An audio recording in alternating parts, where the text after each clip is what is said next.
Hello, Dr. Coker here, and this is a guide to Thornmarch Hard, where you'll encounter the King of the Moogles. This fight was redesigned in patch 6.2, and this guide has been updated to reflect that. Please like and subscribe. I'm releasing guides for every story dungeon and trial in the game, so you always know what's coming. Let's get started.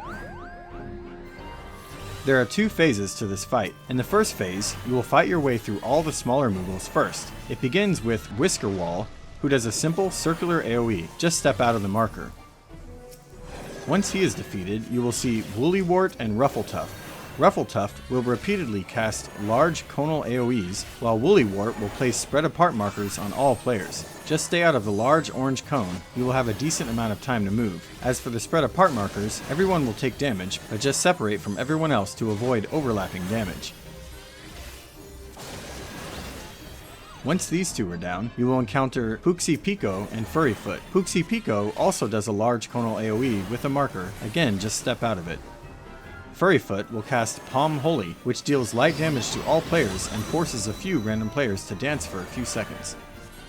The last two Moogles are Pooklapookie and Pooknapako. One will cast meteors and the other will cast a tank buster. As for the meteors, you will see 4 circles on the floor, and it's important that at least one player is standing in each of them. If no circles are empty, the meteors will deal very minor damage.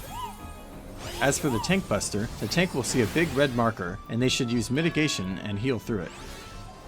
Once these two are down, the Moogles will summon their king and phase 2 begins.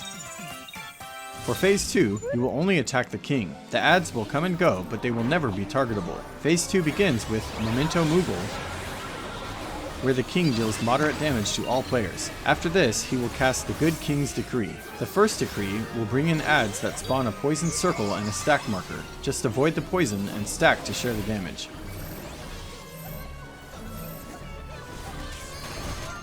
This is immediately followed by spread apart markers on all players, so then everyone needs to separate. In between decrees, the king will cast Palm Holy. As before, this will deal light damage to everyone and make a few players dance. Then the good king does his second decree. The second decree begins with large overlapping circles that cover the entire floor. These are blasted in the order they spawned, so just wait near the first one, and as soon as it blows up, run into the safe zone left behind to wait out the others. After this, there will be a large conal AoE, just step out of the marker. This is followed by the tank stack marker, the red balls and arrows that signify that the two tanks need to stack and no one else. After the tanks share that damage, the king will make his third decree. For most groups, the fight might not even last this long, but if it does, the third decree will begin with more meteors, simultaneous with AoE circles that follow players around. The chasing circles will finish first. It's safe to run away from the chasing circles first and then head to the meteor circles. You will have enough time.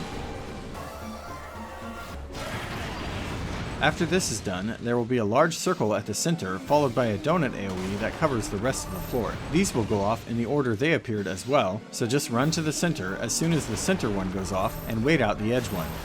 If the fight still isn't over, you will see a stack marker and a line AoE at the same time. Just stack away from the line marker.